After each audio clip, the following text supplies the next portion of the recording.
tidak benar. Karena kalau memang itu adalah organisasi atau gerakan, maka tentu ada pimpinan-pimpinannya, ada penggerak-penggeraknya, ada cabang-cabangnya, ada kantornya. Sementara tidak kita temukan kantornya, bahkan tidak terdaftar di Kementerian Hukum dan HAM. Ada enggak terdaftar di Kementerian Hukum dan HAM? Nah, tidak ada di Kementerian Hukum dan HAM, dan tidak terdaftar organisasi yang namanya Salafi, itu tidak ada, tidak terdaftar. Dan tidak diketahui pimpinannya siapa, itu tidak ada. Tidak ada.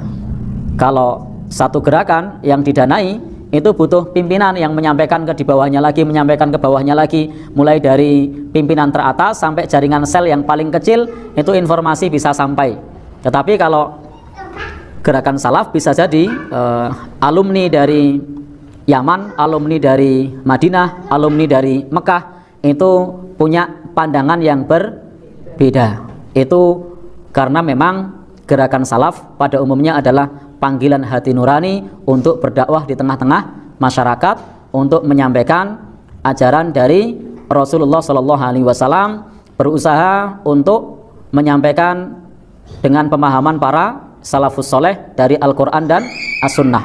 Dan mereka juga menggunakan pandangan para ulama. Maka tidak benar kalau ada yang menyebutkan bahwa manhaj salaf itu tidak memakai pendapat ulama, hanya Quran hadis saja. Itu tidak benar. Jadi manhaj salaf itu juga ada yang madhab Hambali, ada yang madhab Syafi'i, bahkan ada yang lintas madhab. Ada yang lintas madhab. Kalau kita sering dengar orang bicara tentang salafi atau wahabi, itu seolah-olah bagi sebagian muslim, dan semua itu jadi seolah jadi ngomong antara salafi atau wahabi. Tapi saya pernah baca buku syarah kitab tauhidnya Muhammad bin Abdullah. Itu ternyata kan di situ tujuan utamanya kan bagaimana mengajak umat Islam ini untuk kembali kepada ajaran yang murni. Tapi seringkali ketika ada orang bicara salafi atau wahabi, kadang sering memojokkan atau kadang menjelek-jelekan.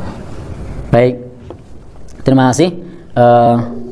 Ini seperti yang jenengan sampaikan, bahwa buku yang jenengan baca ternyata tidak seperti yang disampaikan oleh orang-orang. Orang-orang menyebutkan itu menjadi momok yang menakutkan, menyesatkan, mengafirkan, apalagi menghalalkan darah.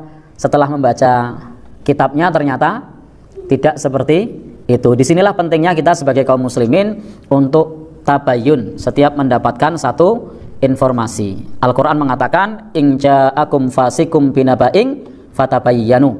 Jika ada orang fasik datang membawa berita, maka hendaknya tabayyun, klarifikasi terlebih dahulu.